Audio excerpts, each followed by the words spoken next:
Charles. I'm 54 years old. I'm 6'1" when I'm fully assembled, and I weigh about 235 pounds. What I'm going to show you this time around is one of the ways that I help make my stump a little bit more comfortable.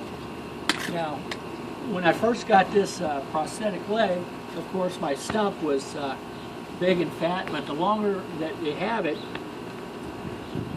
the more your stump shrinks up and it gives a little bit of play. So one of the things I discovered that'll help, and one of the main things I want to do is keep this bone up off of the hard part of my prosthetic. That's one of the things I measured for early on, is to do that. But as my stump shrinks, that bone gets closer to the plastic.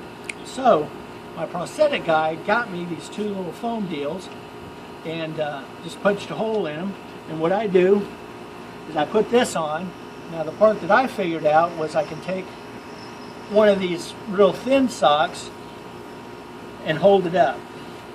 And it gives me just a little bit of extra room to hold that end of the edge of that bone up off of the prosthetic. And that's how I managed to make my prosthetic just a little bit more comfortable.